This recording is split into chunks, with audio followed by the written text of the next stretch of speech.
అందరికీ ఆయుర్వేద శుభోదయం, ఆయురారోగ్య మహోదయం.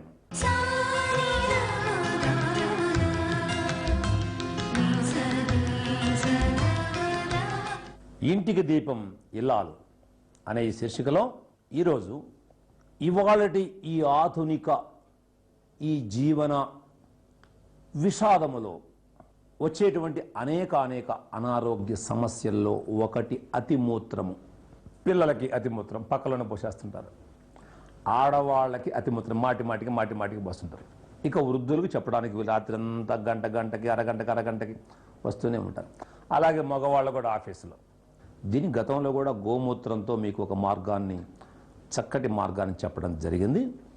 అయితే ఇప్పుడు మరొక అనుభవం. ఇప్పుడు ఈ ఋతువులో మొక్కలు దొరుకుతాయి కాబట్టి ఒక మొక్కతో, అంటే రోడ్డు పక్కన దొరికేటువంటి ఎన్నో తరాలుగా మనందరికీ పరిచయం ఉన్నటువంటి కొండపిండి, అంటే పిండి కూర, పాషాణ భేది అనేటువంటి కూర వండుకునే మొక్కతో అతిమూత్రాన్ని ఎలా తగ్గించుకుందో ఆయుర్వేదమ్మ చెప్పడం కోసం మీ ముందుకు వస్తుంది. అమ్మాయి చెప్పేది మీరు సావధానంగా వినండి. నా పేరు పార్వతి వెంగమణి, ధర్మవరంలో నివసిస్తున్నాము. మేము అతిమూత్ర సమస్యతో 2-3 సంవత్సరాలుగా బాధపడేదాన్ని. ప్రతి 15 నిమిషాలకి వచ్చేది. అలాంటిది గురువుగారు చెప్పినట్టు కొండపిండి ఆకులు, పలకలాకు మామూలుగా పప్పులో వేసుకొని అట్లా ఒక 7 సార్లు 8 సార్లు పప్పులో వేసుకున్నాము. ఆ విధంగా ఈ అతిమూత్ర సమస్యను నివారించుకున్నాము. ఇంత గొప్ప కానుకనిచ్చిన ఏల్చూరి గారికి ధన్యవాదాలు.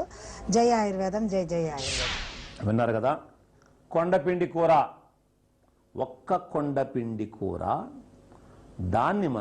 దాని ఆకులు పూలు తీసుకొచ్చి చక్కగా మనం పప్పులో వేసి కానీ లేదా విడిగా ఆకుకూరలాగా కానీ పులుసు కూరలాగా కానీ వండుకొని గనక తింటే ఎప్పుడు 2 పూటల ఇది రుచి కూడా చాలా బాగుంటుంది. ఇప్పుడు అమ్మాయి చెప్పింది కూడా మీకు అదే. కొండపిండి కూరను మేము తిన్నాం 2 పూటల. అంతకుముందు మాటికి మూత్రానికి వెళ్ళేటువంటి అవసరం కలిగేది, ఇప్పుడు అవసరం కలగలేదు. మూత్రాశయం గట్టిపడింది, నేను బాగున్నాను. ఇంతకు మించినటువంటి నిదర్శనం ఏమి కావాలి? మన గ్రామాలలో పిండి కూర అంట, దాని పేరు కూరగా వండుకునేటువంటి పిండి ఆకు కదా. మీరు కూడా ఈ రోజు నుంచి దాన్ని తప్పకుండా ఆచరించాలని మీకు చెబుతూ, అందులో ఉన్న మరొక రహస్యం ఏంటంటే మూత్రం ఎక్కువగా పోతూ ఉంటే తగ్గిస్తుంది. అసలు మూత్రం ఆగిపోయింది అనుకోండి, బొట్టు పడతామంటే చక్కగా ధారాళంగా బయటకు చేస్తుంది. 2 పనులు చేస్తుంది. ఈ 2 కాక మూడవది, మధుమేహముతో బాధపడుతూ ఉంటారు సహజంగా మూత్ర రోగాలు ఉన్నవాళ్ళు చాలామంది. మధుమేహాన్ని కూడా మంట గలిపిస్తుంది, మారణ హోమం చేస్తుంది. మధుమేహము వలన బలహీనపడినటువంటి సమస్త మూత్రాంగాలను తిరిగి మరలా పునరుజ్జీవనం చేస్తుంది. ఇది ఒక పని కాదు, దాన్ని అది శతకోటి పనుల పరంపర. పోయినంత దూరం పని మీద అలా చేస్తూ ఎక్కడ పోతే ఎక్కడ ఆ భాగాన్ని శుద్ధి చేస్తూ ఉంటుంది. ఇది మందులాగానే వాడవలసిన అవసరం లేదు.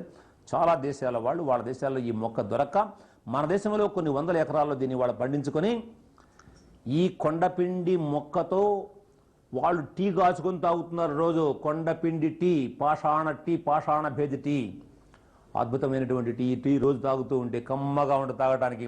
అసలు వాడికి 100 ఏళ్ల దాకా మూత్ర రోగాలు లేవు. ఎంత అద్భుతమైన విషయం చూడండి, ఎంత గొప్ప అద్భుతమైన ఆహార సదాచారం ఇది. ఇలాంటి ఎన్నెన్నో పెన్నిధులను మనం పోగొట్టుకున్నాం. కాబట్టి మా ప్రియమైన బిడ్డలు దీన్ని గుర్తుపెట్టుకోవాలని మీ అందరినీ కోరుతూ, పిప్పింట, కుప్పింట, మురిపిస్తుంది. చూడండి ఎలా మురిపిస్తుందో, అలా మురిపిస్తుంది. ఏం బాధపడుతున్నావా రోగాలతో, నన్ను తలుచుకో. పిప్పి పంటి ఆకు చూడండి, తల్లిని పిప్పి పన్నుతో బాధపడేవాళ్ళు ఇలాగా ఒక్కటే ఒక్క ఆకు తీసుకొని దీన్ని ఇట్లా నలిపి గుండ్రంగా చిన్న ఒత్తిలాగా చేసి, ఎక్కడ పిప్పి పన్ను నొప్పి బాధ ఉందో అక్కడ ఆ పంటలో పెట్టేయి. అట్లా పెట్టి చేయి తీయుసరికి పిప్పి పంటి నొప్పి పారిపోవచ్చున్నది. వాహ్, అద్భుతం, సత్యమో. పెట్టి చూడు. ఒట్టి మాటలు కాదు, గట్టి ఘనమైనటువంటి మాటలు, తిరుగులేని మాటలు. ఇలా కుదరకపోతే పెట్టుకోవడం. 4-5 ఆకులు నలిపి ఒక చుక్క రసం తీసి చిన్న ఇంత చిన్న దూది ఉండ తీసి ఆ రసం మీద పెడితే రసం లాక్కుంటుంది, ఆ దూదిని పెట్టు కదా. ఇలా ఎన్నో మార్గాలు మరలా మనం చెప్పుకుంటూనే ఉందాం.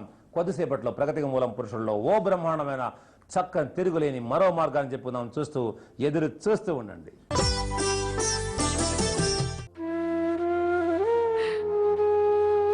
అరే, ఏమీ తినకపోతే నువ్వు మామూలు మనిషి ఎలా అవుతావు? ఇది తిను.